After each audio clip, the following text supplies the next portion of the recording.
Hello and welcome back dear student. आज का जो हमारा सेशन है वो लास्ट सेशन के सीक्वेंस में है। लास्ट सेशन में हम लोगों ने एंटरप्रेन्योर्स स्किल्स से रिलेटेड जो हमारा यूनिट था उसको स्टार्ट किया था। उसमें हम लोगों ने स्टडी किया एंटरप्रेन्योरशिप जो टर्म है वो क्या है, और जो ईएमसी कैरिकुलम लॉन्च किया है दिल्ली गवर्नमेंट में उसके बारे में हम लोगों ने डिस्कशन किया था। साथ ही हम लोगों ने डिफरेंट ऑब्जेक्टिव जो होते हैं एंटरप्रेन्योर्स के उनके बारे में स्टडी किया, उसके टाइप्स हम लोगों ने देखे एंटरप्रेन्योरशिप डेवलपमेंट के।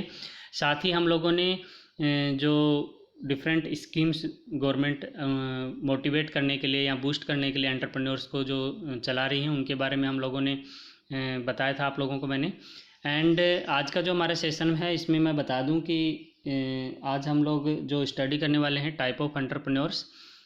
सो अगर हम क्लेरेन डेनहॉफ की बात करें तो उन्होंने इनको चार कैटेगरीज में कैटेगराइज किया है एंटरप्रेन्योर्स को, और उनमें सबसे पहला है इनोवेटिव एंटरप्रेन्योर्स। इनोवेटिव एंटरप्रेन्योर्स जो होते हैं वो आपके हमेशा नया प्रोडक्ट या फिर नई स्कीम या नए आइडिया पे काम करते हैं, और जो उनका आइडिया होता है, जो टेक्नोलॉजी होती है, जो प्रोडक्शन टेक्निक वो यूज करते हैं वो यूनिक होती है। एंड आपका जो है उससे आपको सोसाइटी को भी बड़ा बेनिफिट होता है।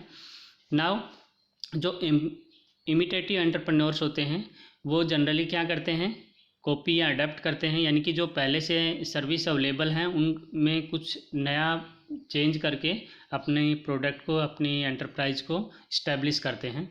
जो फैबियन एंटरप्रेन्योर्स होते हैं वो शाई एंड लेजी होते हैं।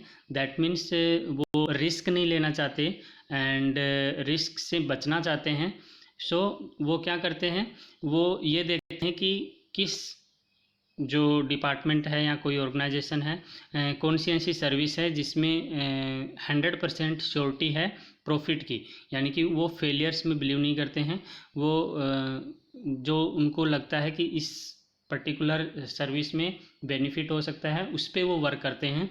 एंड जो फोर्थ काइंड ऑफ एंटरप्रेन्योर्स होते हैं दैट इज़ ड्रोन एंटरप्रेन्योर्स। और ड्रोन एंटरप्रेन्योर्स हमेशा रिफ्यूज़ करते हैं कॉपी करने के लिए, यानी कि वो कभी भी जो पहले से अवेलेबल सर्विसेज हैं या प्रोडक्ट्स हैं उन पे वर्क नहीं करते हैं, और वो जनरली मे बी उनका लॉस हो जाए बट वो किसी दूसरे सर्विस को या प्रोडक्ट को कॉपी नहीं करते हैं। सो अकॉर्डिंग टू क्लेरेन डेनहॉफ ये चार तरीके के आपके एंटरप्रेन्योर्स होते हैं। अगर मैं बात करूं ऑर्थर एच कोल की तो उन्होंने एंटरप्रेन्योर्स को 3 कैटेगरी में डिवाइड किया है।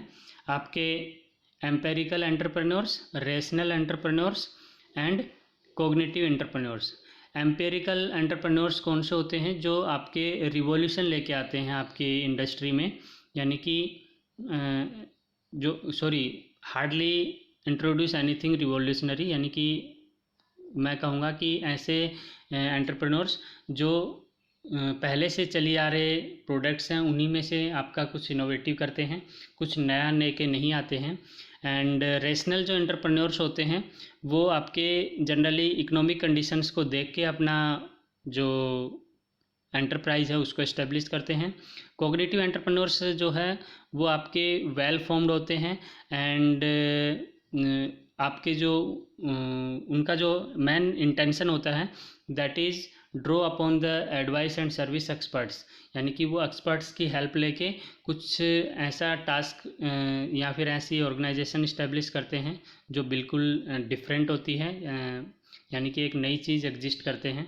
एंड अगर मैं बात करूं आपके रोल्स की कि इकोनॉमिक डेवलपमेंट में एंटरप्रेन्योर्स का क्या रोल होता है, तो ये तो डेफिनेट है कि आपके जो एंटरप्रेन्योर्स हैं वो आपके मार्केट में आपके पास जॉब अपॉर्चुनिटीज़ लेके आते हैं। उसके साथ साथ अगर मैं बात करूं उनके बिजनेस ग्रोथ की, तो बिजनेस ग्रोथ के साथ आपकी जो गवर्नमेंट है, आपका कंट्री का इकोनॉमिक डेवलपमेंट भी फास्ट होता है।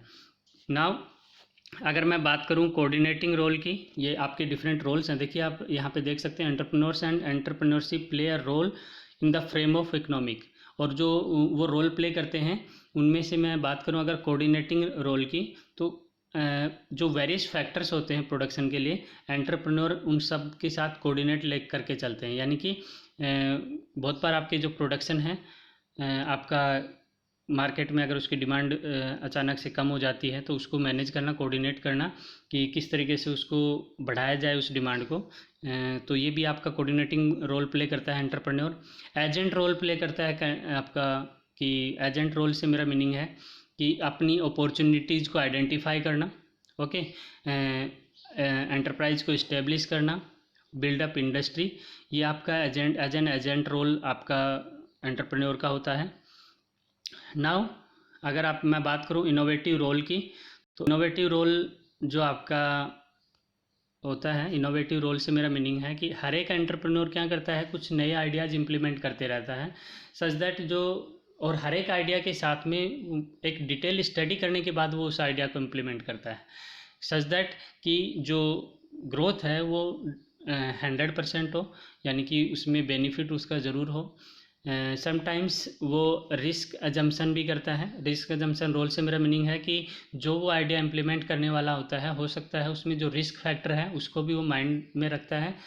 इन केस ऑफ कि आपका वर्क नहीं करता है वो आइडिया, तब उसको फर्दर उसको कैसे आपको डिग्रेड नहीं होने देना है, अपनी ग्रोथ को डिग्रेड नहीं होने देना है, तो उस पर भी काम करता है। इमिटेटिंग रोल में मैं बात करूं, डेवलपिंग नेशन जितने भी होते हैं वो आपके एंटरप्रेन्योर्स जनरली इमिटेट होते हैं, यानी कि वो इनोवेशंस को अडेप्ट करते हैं। जो ऑलरेडी डेवलप्ड कंट्री हैं उनमें जो सर्विसेज चल रही हैं उनका क्या इम्पैक्ट आ रहा है, उस चीज़ को अडेप्ट करके नई स्कीम या नया स्केल आपका डिफ़ाइन करते हैं और एंटरप्राइज को अकॉर्डिंगली रन कराते हैं। एंड कैपिटल फॉर्मेशन रोल से मेरा मीनिंग है हर एक जो एंटरप्रेन्योर है कैपिटल फॉर्मेशन में बड़ा ही रोल प्ले करता है। उसकी अगर एंटरप्राइज इस्टेब्लिश्ड है, उसकी ऑर्गेनाइजेशन अच्छा ग्रोथ कर रही है, तो टोटल इनकम, टोटल कैपिटल जो है वो ऑफकोर्स इंक्रीज होने वाली है। बैलेंसिंग रोल से मेरा मीनिंग है कि जो आपकी एंटरप्रेन्योर्स हैं provide for the regional development bye starting small scale industries. जो छोटी छोटी इंडस्ट्रीज़ स्टार्ट करते हैं एंटरप्रेन्योर्स, और वो बहुत ज़्यादा सपोर्टिव होती हैं एक बड़ी ऑर्गेनाइजेशन के लिए। एक बड़ी जो एंटरप्राइज़ है वो सारा का सारा टास्क अपने आप से हैंडल नहीं कर पाती है, तो उसके जो आपके स्मॉल स्केल इंडस्ट्रीज से वो सपोर्ट लेती हैं। फॉर एग्जांपल एक बड़ी ऑर्गेनाइजेशन है और उसमें कोई प्रोडक्ट अगर आपका डिज़ाइन हो रहा है तो उसके डिफरेंट आपके अलग अलग असेंबल करके अगर वो कोई काम कर रहा है, यानी कि स्मॉल स्केल इंडस्ट्रीज से वो क्या कर रहा है, अपना हेल्प ले रहा है। तो स्मॉल स्केल जो इंडस्ट्रीज होती हैं वो आपके बड़ा ही असिस्टेंट्स रोल प्रयोग करती हैं आपके। नाउ अगर मैं बात करूं स्टेटस ट्रांसफॉर्मेशन रोल की, तो आपका जो एंटरप्रेन्योर है वो जो आपकी इनकम है, वेल्थ है, जो इम्प्रूव करती है आपके लिविंग स्टैंडर्ड, जो आपका लिविंग स्टैंडर्ड जो होता है आपकी सोसाइटी का, उसको इम्प्रूव करती हैं, आपके स्टेटस को इम्प्रूव करती हैं। एंड सबसे जो इम्पोर्टेंट है दैट इज़ एम्प्लॉयमेंट जनरेशन।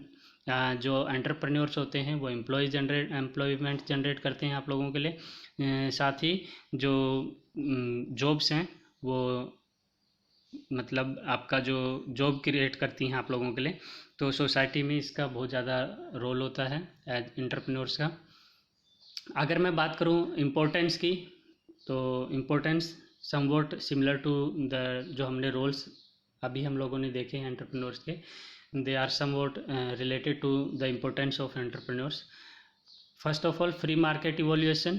अगर आप उनकी स्टडी करेंगे, आप उनके बारे में, एंटरप्रेन्योर्स के बारे में जानेंगे, तो आपको पता चलेगा किस तरीके से एक छोटी सी आपके मैं कहूँगा स्मॉल स्केल इंडस्ट्री से कैसे एक बड़ी ऑर्गेनाइजेशन बनाते हैं, उससे आप लोगों को आइडियाज़ मिलते हैं। एफिशिएंसी इंप्रूव होती है। अगर बहुत सारे एंटरप्रेन्योर्स को स्टडी करोगे तो उनकी स्किल्स के बारे में जानने को मिलेगा, किस तरीके से हम अपने इनोवेटिव स्किल्स को यूज़ कर सकते हैं एक एज एन एंटरप्रेन्योर, एक नया एंटरप्राइज इस्टेब्लिश करने में। न्यू मार्केट से मेरा मतलब है अगर कोई भी एंटरप्रेन्योर आता है तो वो एक नई स्ट्रेटेजी लेके आता है, और नई स्ट्रेटेजी मतलब रीडिफाइन द रूल्स। वो अपनी ऑर्गेनाइजेशन के अकॉर्डिंग अपने नए प्रोटोकॉल्स और रूल्स बनाता है। Now new values add on करना, यानी कि हो सकता है कि आपकी ऑलरेडी कोई मार्केट में सर्विस अवेलेबल है, लेकिन उसी सर्विस को एक नई वैल्यू के साथ, एक नए नाम के साथ और एक नए फीचर्स के साथ अगर कोई एंटरप्रेन्योर अगर लेके आता है, तो वो क्या है, आपका न्यू वैल्यू, नई चीज़ डिफ़ाइन करता है, नई आपका मार्केट डिफ़ाइन कर लेता है उसके लिए. So these are different importance of the entrepreneurs. Now myth of entrepreneurship. myth of entrepreneurs, बहुत सारी ऐसी हमारी मैं कहूँगा कि हम कॉन्सेप्ट बना लेते हैं कि मेरे से तो एंटरप्रेन्योर नहीं हो पाएगा, यानी कि मैं नहीं स्टार्ट कर सकता. जो पहले से हैं वो ऑलरेडी बहुत अच्छे हैं, उनकी स्किल्स ऐसी हैं, वो बचपन से ही ऐसे हैं, बाय बर्थ, बाय बोर्न जो है उनका ऐसी स्किल्स हैं उनके अंदर, एंटरप्रेन्योर्स के अंदर. सो दिस जो आपको मोटिवेट नहीं करती हैं. सो आपको ऐसा नहीं सोचना है, आपका कोई भी यूनिक आइडिया है, आपको उसको इम्प्लीमेंट करने के लिए अपॉर्चुनिटीज़, पॉसिबिलिटीज़ ढूंढनी है. ठीक है, कि ये आपकी अवधारणाएं होती हैं कि all entrepreneurs have great ideas, कि उनके पास तो पहले से आइडियाज़ होते हैं, बिजनेस आइडियाज़ होते हैं. ऐसा नहीं है. The only requirement is a good idea. आपको सिर्फ एक अच्छे आइडिया की ज़रूरत होती है इम्प्लीमेंट करने के लिए. अगर वो आपके पास है तो आप उसके अकॉर्डिंग प्लानिंग कर सकते हैं. आपके अंदर वो टैलेंट है, आप अपनी लीडरशिप क्वालिटी का यूज़ करें, एंड आप अपना कोई भी एंटरप्राइज आप इस्टेब्लिश कर सकते हैं. Okay, and business either flourish और फेल. बहुत बार ऐसा होता है कि आपका बिजनेस फेल हो जाएगा, रिस्क फैक्टर होगा. तो रिस्क फैक्टर आपका हर एक डिपार्टमेंट में, हर एक चीज़ में है. आप अगर एज एन एम्प्लॉय काम कर रहे हैं, तब भी आपके पास कहीं ना कहीं रिस्क है कि इन केस आगे कुछ ऐसा होता है. तो बहुत सारी पॉलिसीज़ होती हैं, उन सब के अकॉर्डिंग अगर हम देखें तो रिस्क हर जगह है. सो आप एज ए एंटरप्रेन्योर्स अगर वर्क करते हैं तो उसका बेनिफिट भी बहुत है. And entrepreneurs takes lots of risk. Entrepreneurs जो है वो रिस्क लेते हैं, तभी आपका आगे बढ़ पाते हैं. One must know everything before starting a business. कोई भी बिजनेस स्टार्ट करने से पहले हमें उसके बारे में नॉलेज होना बहुत ज़रूरी है. यानी हम डिटेल स्टडी करें कि क्या कौन से हैं, सोसाइटी पे उसका क्या इम्पैक्ट है, इंडिविजुअल मुझे क्या बेनिफिट होगा. इन सब के बारे में कोई भी एंटरप्राइज स्टार्ट करने से पहले हमें होना चाहिए. A lot of money is required to start any business. So और इसका जो सॉल्यूशन है वो मैंने आप लोगों को बताया था कि अगर ऐसा है तो आप क्या कर सकते हो, एक स्मॉल स्केल इंडस्ट्री स्टार्ट कर सकते हैं. और उसके लिए आपके पास गवर्नमेंट आपको पुश करती है, आपको गवर्नमेंट उसके लिए आपको हेल्प करती है, फाइनेंशियल सपोर्ट करती है, तो आप उसके लिए जा सकते हैं. So these are different math about the entrepreneurs. Now अगर मैं एडवांटेज की बात करूं तो एडवांटेज में फॉर एग्जांपल कंट्रोल. जो भी टास्क एंटरप्रेन्योर्स करते हैं वो उनको स्ट्रेंथ देती है, उनकी स्किल्स को इम्प्रूव करती हैं, और उनको जो काम है उनसे उसको सेटिस्फैक्शन मिलना चाहिए. सेटिस्फैक्शन मिलता है, ये आपका एडवांटेज है. जो भी आप काम कर रहे हो वो आप अपने अकॉर्डिंग कर रहे हो तो आपको सेटिस्फैक्शन मिलता है उस चीज़ से. एक्साइटमेंट होती है. एज एन एंटरप्रेन्योर आप कोई नया काम स्टार्ट करते हैं तो उसमें आपकी एक्साइटमेंट होती है, और वो जो एक्साइटमेंट है, वो पॉजिटिविटी जो है वो बहुत ज़्यादा ज़रूरी होती है एज एन एंटरप्रेन्योर आपके लिए. फ्लेक्सिबिलिटी है. फ्लेक्सिबिलिटी से यहाँ पे meaning entrepreneur can schedule their work hours around the commitment and including the spend quality time with their families. Flexibility होती है, आप अपने अकॉर्डिंग अपने टाइम को मैनेज कर सकते हो कि मुझे किस टाइम क्या काम करना है. फ्रीडम होती है आपके पास में कि आप कौन से टास्क को कब करना चाह रहे हैं. आप अपनी जो डिफरेंट मीटिंग्स हैं उसको आप अपने अकॉर्डिंग करके, और आप फ्री भी रह सकते हो, बीच में गैप ले सकते हैं. रैशनल सैलरी, ये इम्पोर्टेंट है कि जो आपकी इनकम है directly related to their efforts, यानी कि आप जितने एफर्ट्स लगाएंगे, आपका बिजनेस जितना सक्सेस होगा उतना ही आपका क्या होगा, सैलरी भी इंक्रीज होगी. कुछ डिसएडवांटेजेस भी होती हैं. एडवांटेजेस के साथ pros and cons are the part of, मैं कहूँगा कोई भी नया बिजनेस है उसके एडवांटेज और डिसएडवांटेज दोनों होते हैं. डिसएडवांटेज की अगर मैं बात करूँ सो एडमिनिस्ट्रेशन, आपको बहुत ज़्यादा एडमिनिस्ट्रेशन हैंडल करना होता है, मैनेज करना होता है, अपने स्टाफ को अपने डिपार्टमेंट्स में कंट्रोल एंड कोऑर्डिनेशन करना होता है. कंपटीशन, आपके जैसी ही सर्विस कोई और प्रोवाइड करवा रहा है तो आप अपनी मार्केट प्लेस मार्केट वैल्यू कैसे बनाएंगे, उसके लिए आपको कंपटीशन बहुत ज़्यादा की रोल प्ले करता है इस केस में। लोनलीनेस, आप इतना जब आपका ऑर्गेनाइजेशन ग्रोथ करता है और बहुत ज़्यादा आपके पास बढ़ना होता है, कई बार आप लोनलीनेस भी यानी कि अकेलापन भी महसूस करते हैं। नो रेगुलर सैलरी, अगर आप कोई एंटरप्राइज या बिजनेस कर रहे हो तो रेगुलर सैलरी से मतलब एक पर्टिकुलर अमाउंट आपको नहीं होता है। आपको कभी कम अमाउंट भी, जब आपकी सेल कम है तो उस केस में आपको कम भी सैलरी मिलती है, लेकिन फर्दर अगर आप उसको ग्रोथ करते हैं, एफर्ट्स लगाते हैं, तो वो इंक्रीज भी हो जाती है। वर्क शेड्यूल जो है वो आपका अनप्रिडिक्टेबल होता है, कभी भी आपको कोई भी टास्क परफॉर्म करने के लिए, यानी कि आपको कभी भी कोई मीटिंग के लिए जाना हो सकता है। सो ये कुछ डिसएडवांटेजेज भी हैं। Now important question, why entrepreneurship, entrepreneurship as a career क्यों चूज किया जाए। सो इसका सिंपल एंड मैं कहूँगा एक लाइन में अगर बोला जाए, job creator are better than job seeker. Job creator बनना ज़्यादा अच्छा है जॉब सीकर बनने से। और इसके लिए आपको जो मैं कहूँगा जो EMC जो मॉड्यूल आपके सब साथ डिस्कस किया जा रहा है 9th 10th 11th 12th में, आप उस पर फोकस करें साथ में अपने स्टडीज़ के साथ, सच दैट अगर आपको लगे कि आपके अंदर वो स्किल है, आपको इस आइडिया पे वर्क कर सकते हैं, तो उसको इम्प्लीमेंट करके देखें। एंड अगर आपको वो आइडिया वर्क करता है तो go for it, and best of luck, all the best to all the entrepreneurs जो अभी फ्यूचर में बनने वाले हैं। So thank you, keep watching.